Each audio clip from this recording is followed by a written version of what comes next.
आज हम स्टार्ट करेंगे चैप्टर इलेक्ट्रोकेमिस्ट्री के बारे में। इलेक्ट्रोकेमिस्ट्री क्या है? Branch of chemistry which deals with inter conversion between chemical energy and reaction and electrical energy. Chemistry की वो ब्रांच जो किस चीज़ से डील कर रही है, इंटर कन्वर्जन किस किस के बीच में, रिएक्शन की केमिकल एनर्जी और इलेक्ट्रिकल एनर्जी के बीच में।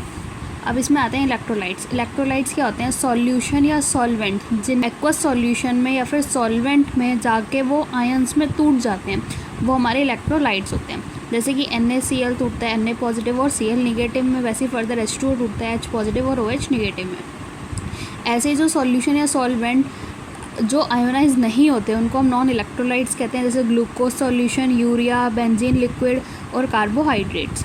ठीक है। इलेक्ट्रोलाइट्स हमारे पास दो तरीके के होते हैं, वीक इलेक्ट्रोलाइट और स्ट्रॉन्ग इलेक्ट्रोलाइट। इलेक्ट्रोलाइट वो जो आयोनाइज हो जाता है, टूट जाता है। अब जो वीक इलेक्ट्रोलाइट है वो पार्शियली आयोनाइज होता है एक्वस सॉल्यूशन में, और स्ट्रॉन्ग इलेक्ट्रोलाइट जो कम्प्लीटली आयोनाइज हो जाता है एक्वस सॉल्यूशन में। तो इसका जो अल्फ़ा आएगा, डिग्री ऑफ डिसोसिएशन आएगा वीक वाले का तो 5 to 10% होता है। अल्फ़ा जो है स्ट्रॉन्ग इलेक्ट्रोलाइट का वो 100% होगा। तो वीक इलेक्ट्रोलाइट्स जो कि इनके एग्जांपल्स हैं वीक एसिड, सारे ऑर्गेनिक एसिड्स और सारे ऑर्गेनिक बेस हमारे वीक इलेक्ट्रोलाइट में आएंगे, और स्ट्रॉन्ग एसिड्स और स्ट्रॉन्ग बेस और सॉल्ट्स हमारे स्ट्रॉन्ग इलेक्ट्रोलाइट्स में आएंगे। ऐसी वाटर जो कि वीक इलेक्ट्रोलाइट का एग्जांपल है। इलेक्ट्रोकेमिस्ट्री में हम तीन चीज़ों के बारे में देखेंगे, कंडक्टेंस, सेल और इलेक्ट्रोलिसिस और बैटरी। कंडक्टेंस जिसको हम C से रिप्रेजेंट भी करते हैं और G से रिप्रेजेंट भी करते हैं। थियोरेटिकली देखा जाए तो कंडक्टेंस क्या होता है, ये मीज़र कर रहा है एक इलेक्ट्रोलाइट के सॉल्यूशन में चार्ज के फ्लो को। मैथमेटिकली देखा जाए तो कंडक्टेंस जो है वो रेजिस्टेंस के इन्वर्सली प्रोपोर्शनल होता है। तो फॉर्मूला आ जाएगा C = 1/R, जहाँ पे हम इसको कंडक्टेंस को G से रिप्रेजेंट भी करते हैं। तो इसकी जो यूनिट होगी वो होगी ओम इनवर्स या फिर सीमन S। इफेक्टिंग फैक्टर्स, क्या क्या फैक्टर्स हैं जो इसको अफेक्ट करते हैं? तो पहला है नंबर ऑफ़ आयंस। तो कंडक्टेंस उतना ज़्यादा, जितने ज़्यादा आयंस होंगे उतना ज़्यादा उसका कंडक्टेंस होगा। जैसे कि मेरे पास दो एग्जांपल है, 1 मोल NaCl 1 मोल Na3PO4। तो इसमें 2 मोल आयन है, इसमें 4 मोल आयन है, तो मोल ज़्यादा तो कंडक्टेंस ज़्यादा, तो बी वाले का कंडक्टेंस ज़्यादा होगा। कंडक्टेंस स्ट्रॉन्ग इलेक्ट्रोलाइट का ज़्यादा होता है as compare to weak electrolyte. Conductance जो कि डायरेक्टली प्रोपोर्शनल होता है एसिडिक स्ट्रेंथ पे, बेसिक स्ट्रेंथ पे, और इन्वर्स होता है चार्ज ऑफ आयन के। ऐसी कंडक्टेंस देखा जाए तो वो डायरेक्टली प्रोपोर्शनल है साइज ऑफ गैसियस आयन के, या फिर हम कह सकते हैं नेकेड आयन के, जहाँ पे चार्ज जो है वो कांस्टेंट रहता है, नंबर ऑफ़ आयंस जो कि कांस्टेंट रहते हैं। अब कंडक्टेंस देखा जाए तो H+ का बहुत ज़्यादा होता है दूसरे कैटायंस से, और OH निगेटिव का काफ़ी ज़्यादा होता है दूसरे एनायंस से। किसकी वजह से? Due to Grotthuss effect. जहाँ पे HCl का ज़्यादा है NaCl से, NaOH का ज़्यादा है NaCl से। तो जो कंडक्टेंस है वो डायरेक्टली प्रोपोर्शनल है हमारा टेम्परेचर के, मतलब टेम्परेचर ज़्यादा तो कंडक्टेंस ज़्यादा। ऐसे अगर हम टेम्परेचर बढ़ाएंगे तो काइनेटिक एनर्जी बढ़ेगी, ऐसी काइनेटिक एनर्जी बढ़ी तो रेट ऑफ फ्लो क्या हो जाएगा? इंक्रीज हो जाएगा। स्पेसिफिक कंडक्टेंस या कंडक्टिविटी, ये क्या होता है? ये मेज़र करता है rate of flow of charge in 1 centimetre cube electrolyte solution. मैंने 1 सेंटीमीटर क्यूब का इलेक्ट्रोलाइट का सॉल्यूशन लिया है, तो उसमें चार्ज के फ्लो के रेट को मेज़र करता है, कंडक्टिविटी कहते हैं। इसको हम रिप्रेजेंट करते हैं काप्पा से। काप्पा जो कि कंडक्टिविटी है वो रजिस्टिविटी के इन्वर्स में होती है। रजिस्टिविटी जिसको हम रिप्रेजेंट करेंगे रो से। तो रजिस्टेंस जो है वो डायरेक्टली प्रोपोर्शनल है L के और इन्वर्सली प्रोपोर्शनल है A के। तो अगर हम डायरेक्टली प्रोपोर्शनल का साइन हटाएंगे तो यहाँ से एक कांस्टेंट आता है रो, जिसको हम कहेंगे रजिस्टिविटी। तो R = resistance resistivity into length upon area. R = रो L/A, जहाँ पे रो है रजिस्टिविटी जो कि इन्वर्स होता है कंडक्टिविटी का। तो यहाँ से हम फॉर्मूला देखेंगे सेल कांस्टेंट, जिसको हम L/A हमारा है सेल कांस्टेंट। तो यहाँ से अगर मैं देखूँ तो 1/ρ क्या आ जाएगा? 1/R इंटू L/A, जहाँ पे 1/ρ है मेरा कंडक्टिविटी मतलब काप्पा, 1/R मेरा कंडक्टेंस मतलब G, और L/A मतलब सेल कांस्टेंट जो कि G स्टार से इसको रिप्रेजेंट करेंगे। तो यहाँ से एक फॉर्मूला और आ जाता है, काप्पा = G इंटू G स्टार, जहाँ पे सेल कांस्टेंट क्या है? L/A मेरा सेल कांस्टेंट है। तो काप्पा क्या आ जाएगा? काप्पा = C इंटू L/A। तो अगर मैं यहाँ से K की यूनिट निकालूँ तो वो आएगी सीमन सेंटीमीटर इन्वर्स। अब मोलर कंडक्टेंस क्या होता है? इसको हम रिप्रेजेंट करते हैं डेल्टा M से, लैम्डा M से। ये क्या करता है? It measures rate of flow of charge in 1 m electrolyte solution. Electrolyte का अगर हम 1 मोलालिटी लें तो उसमें चार्ज के फ्लो के रेट को मेजर करता है मोलर कंडक्टेंस। इसको हम रिप्रेजेंट से लैम्डा M से। लैम्डा M जो कि इन्वर्स होता है मोलैरिटी के और डायरेक्टली प्रोपोर्शनल होता है काप्पा के, कंडक्टिविटी के। ठीक है। तो यहाँ से फॉर्मूला आ जाता है lambda M is equals kappa into 1000 over M, जहाँ पे लैम्डा एम है मोलर कंडक्टेंस, एम है मोलैरिटी ऑफ द इलेक्ट्रोलाइट। तो जो अगर लैम्डा एम की यहाँ से मैं यूनिट निकालूँ तो लैम्डा एम की यहाँ से यूनिट आ जाएगी semen centimetre square mole inverse. ऐसे ही हमारा होता है इक्विवेलेंट कंडक्टेंस, इसको हम रिप्रेजेंट करते हैं लैम्डा इक्विवेलेंट से। ये क्या फ्लो, ये मेज़र करेगा अगर हम इलेक्ट्रोलाइट का सॉल्यूशन 1 नॉर्मेलिटी लें तो उसमें चार्ज के फ्लो के रेट को मेज़र करेगा लैम्डा इक्विवेलेंट। जहाँ से इसका फॉर्मूला क्या आ जाएगा, lambda equivalent is equals kappa into 1000 over M N, जहाँ पे एन का मतलब है नॉर्मेलिटी। तो लैम्डा इक्विवेलेंट की अगर मैं यूनिट देखो तो semen centimetre square gram equivalent inverse. देखें लैम्डा एम और लैम्डा इक्विवेलेंट के बीच में तो दोनों का फॉर्मूला लिख लिया, दोनों को डिवाइड कर दिया। तो यहाँ से आ जाएगा जहाँ पे नॉर्मेलिटी अपॉन मोलैरिटी, नॉर्मेलिटी क्या होता है मोलैरिटी इंटू एन फैक्टर। तो यहाँ से फॉर्मूला आ जाएगा lambda M is equals N factor into lambda equivalent.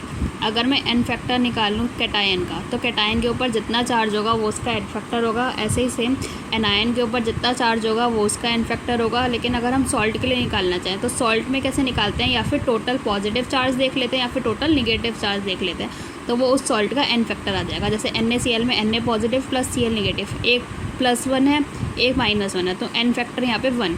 ऐसे फर्दर Na3PO4 में 3 Na पॉजिटिव है और PO4 3 निगेटिव है, 3 कैटायन है 3 एनायन है तो N3 आ जाएगा। ऐसे फर्दर इसमें 6 कैटायन है 6 एनायन है तो N6 आ जाएगा।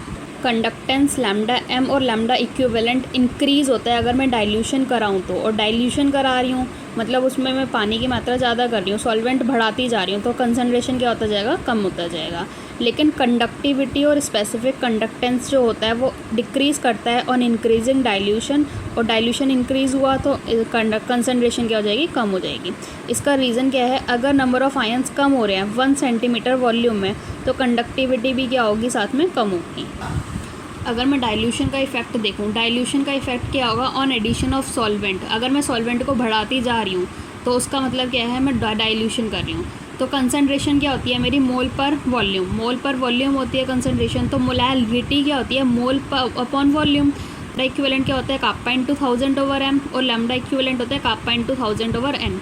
और जहाँ पे एन क्या होता है, number of gram equivalents upon volume. तो मैं अगर डाइल्यूशन करती जा रही हूँ, डाइल्यूशन कर रही हूँ मतलब मैं वॉल्यूम बढ़ा रही हूँ, तो डाइल्यूशन हो रहा है मतलब सॉल्वेंट ज़्यादा से ज़्यादा ऐड हो रहा है तो कंसनट्रेशन क्या हो जाएगी, कम हो जाएगी।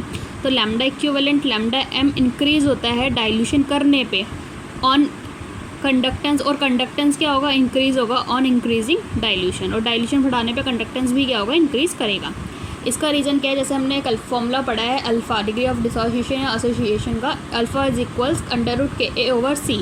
तो अगर मैं अल्फ़ा बढ़ाती जा रही हूँ तो कंसनट्रेशन कम होती जा रही है एक वीक इलेक्ट्रोलाइट के लिए। अब क्या होता है, नंबर ऑफ़ आयंस अगर इंक्रीज़ कर रहे हैं due to increase in alpha, alpha बढ़ रहा है, नंबर ऑफ़ आयंस बढ़ रहे हैं, तो डिस्टेंस बिटवीन आयंस, तो आयंस के बीच की प्लस माइनस के बीच की डिस्टेंस भी क्या होगी, इंक्रीज़ होगी।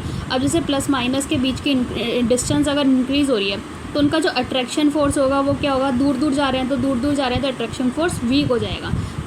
तो ये जो इफेक्ट होता है ये ज़्यादा अफेक्टेड होता है वीक इलेक्ट्रोलाइट के केस में as compare to strong electrolyte के। अब अगर मैं स्ट्रॉन्ग इलेक्ट्रोलाइट में डाइल्यूशन का इफेक्ट देखूँ तो effect of dilution on strong electrolyte, या फिर हम इसको कहेंगे Debye Onsager and Huckel's equation. तो यहाँ से lambda M of V is equals lambda M of infinity minus B √C, जहाँ पे लैम्डा वी ऑफ एम का मतलब क्या है, मोलर कंडक्टिविटी एक फाइनाइट कंसनट्रेशन पे, लैम्डा इनफाइनाइट एम का मतलब है मोलर कंडक्टिविटी एक इनफाइनाइट डाइल्यूशन पे। अब इनफाइनाइट डाइल्यूशन हो गया तो कंसनट्रेशन टेंड्स टू बी 0, ठीक है। और जहाँ पे C क्या है, C अगर टेंड्स टू 0 हो जाएगा, कंसनट्रेशन 0 हो जाएगी। तो जहाँ पे लैम्डा एम ऑफ वी एक फाइनाइट कंसनट्रेशन पे लैम्डा एम किसके इक्वल हो जाएगी, tends to be lambda concentration at finite solution. जहाँ पे B मेरा जो है वो कांस्टेंट है, मतलब सॉल्वेंट और सॉल्यूट का इंटरेक्शन। C है हमारा इलेक्ट्रोलाइट का कंसनट्रेशन। तो यहाँ से ये इक्वेशन किसके फॉर्म में लग गई, y is equals mx plus C के फॉर्म में दिख रही है, तो एक स्ट्रेट लाइन आएगी।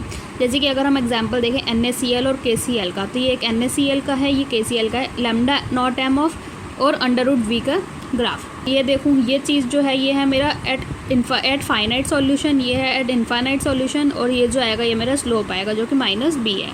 डाइल्यूशन का इफेक्ट वीक इलेक्ट्रोलाइट पे क्या होता है, जिसको हम कोलराज लॉ कहते हैं। अगर वीक इलेक्ट्रोलाइट है तो अल्फ़ा बढ़ाने पे कंसनट्रेशन कम होगी, अल्फ़ा इज इक्वल्स √KA/C, या फिर मैं लिख सकती हूँ KA is equals C⁴/1 minus alpha, जहाँ से मैं 1 माइनस अल्फ़ा को टेंड्स टू बी 1 लिख देती हूँ, तो यहाँ से ये फॉर्मूला आ जाता है। अब मेनली क्या हो रहा है, नंबर ऑफ़ आयंस क्या कर रहे हैं, इंक्रीज़ कर रहे हैं, तो डिस्टेंस बिटवीन आयंस भी क्या हो रही होगी, इंक्रीज़ कर रही होगी। तो हम लैम्डा एम का √C के साथ अगर ग्राफ देखें तो वो कुछ ऐसे आता है, स्ट्रॉन्ग इलेक्ट्रोलाइट का ऐसे आएगा और कुछ कर्व की तरह जो होगा वो वीक इलेक्ट्रोलाइट का आएगा। जो लैम्डा एम है किसी कंसंट्रेशन पे वो टेंड्स कर जाएगा lambda M at infinite solution, अगर उसकी अपनी मैक्सिमम वैल्यू तक पहुंच जाए, जो कि एक कांस्टेंट वैल्यू होगी और जो कि डिपेंड नहीं कर रही होगी अपने पेरेंट मॉलिक्यूल के नेचर पे। अगर इन्फिनिट डाइल्यूशन हो गया मतलब कंसंट्रेशन टेंड्स टू बी 0 आ गई, अब उसमें कंसंट्रेशन है ही नहीं, तो वीक इलेक्ट्रोलाइट भी क्या होगा, 100% आयोनाइज होगा, स्ट्रॉन्ग इलेक्ट्रोलाइट तो वैसे भी 100% आयोनाइज होते हैं। तो अल्फ़ा इज इक्वल्स √KA/C में अगर मैं C टेंड्स टू बी 0 ले लूँ, क्योंकि डाइल्यूशन कराया है इन्फिनिट, तो अल्फ़ा क्या हो जाएगा 100%, तो कोई भी अट्रैक्शन या फिर रिपल्शन फोर्स नहीं लगेगा आयंस के बीच में। तो मैं कह सकती हूँ conductance of ions are constant, ions की जो कंडक्टेंस है वो कांस्टेंट है और अचीव कर ले रही है अपनी मैक्सिमम वैल्यू को एट इनफाइनाइट डाइल्यूशन, और अपने पेरेंट मॉलिक्यूल के नेचर पे वो क्या है, इंडिपेंडेंट है। जैसे सपोज मैं करूँ, एक सोचूँ कि AX/BY मैंने लिया, जिसमें X moles of A + Y आया और +Y moles B of -X आया, तो मैं lambda M at infinite solution AX/BY का देखूँ तो X moles into lambda M of इसका plus Y moles into lambda M of इसका। ऐसे अगर मैं इक्विवेलेंट का निकालना चाहिए, ये है मोलर का, ये है इक्विवेलेंट का, तो इक्विवेलेंट में हमारे पास स्टोकियोमेट्रिक नहीं आता है, तो सिर्फ इसका इक्विवेलेंट लिखा जाएगा प्लस इसका इक्विवेलेंट लिखा जाएगा। ऑफ स्पेरिंगली सॉल्यूबल सॉल्ट, ऐसा सॉल्ट जो स्पेरिंगली सॉल्यूबल है उसकी सॉल्युबिलिटी देखें तो लैम्डा एम क्या होता है, काप्पा इंटू 1000/m, तो यहाँ पे लैम्डा एम अगर मैं सॉल्ट का देखूँ तो काप्पा किसका आएगा, सॉल्ट का, इंटू 1000 अपॉन सॉल्युबिलिटी आएगी सॉल्ट की। तो सॉल्युबिलिटी का मतलब क्या है, total mass of solute dissolve in 1 litre of solution, 1 litre solution में कितना मास सॉल्यूट का डिजॉल्व है वो मेरी कहलाएगी सॉल्युबिलिटी। तो सॉल्युबिलिटी क्या हो गया, mass of solute upon volume of solution, जो कि लीटर में होगा। तो यहाँ से क्या आ गया, ग्राम पर लीटर, ग्राम क्या हुआ मेरा, mole into molecular weight upon litre. अब degree of dissociation in terms of conductance, तो अल्फ़ा क्या होता है मेरा, molar conductance at finite dilution divided by molar conductance at infinite dilution, मतलब lambda VFM upon lambda infinite M। तो मैं AB देखूँ तो ये टूट रहा है A पॉजिटिव में और B निगेटिव में, तो इनिशियली मैं लूँ तो इसकी मैंने कंसंट्रेशन C ली, तो अभी इनिशियली नहीं बने, तो ये 0 0 होंगे। अब कुछ T टाइम पे अगर मैं देखूँ तो इसकी क्या हो जाएगी, C- C alpha, C 1 - alpha भी कह सकती हूँ, तो इसकी C अल्फ़ा बनेगी, इसकी भी C अल्फ़ा बनेगी। तो यहाँ से KA क्या आ जाएगा, C alpha into C alpha upon C 1 - alpha, तो यहाँ से आ जाएगा C अल्फ़ा² अपॉन 1 - अल्फ़ा। तो KA का फॉर्मूला क्या आ गया, C अल्फ़ा² अपॉन 1 - अल्फ़ा। अल्फ़ा का फॉर्मूला क्या हुआ, lambda VM upon lambda infinite M, अगर इक्विवेलेंट के टर्म्स में लिखा जाए तो lambda V equivalent upon lambda infinite equivalent.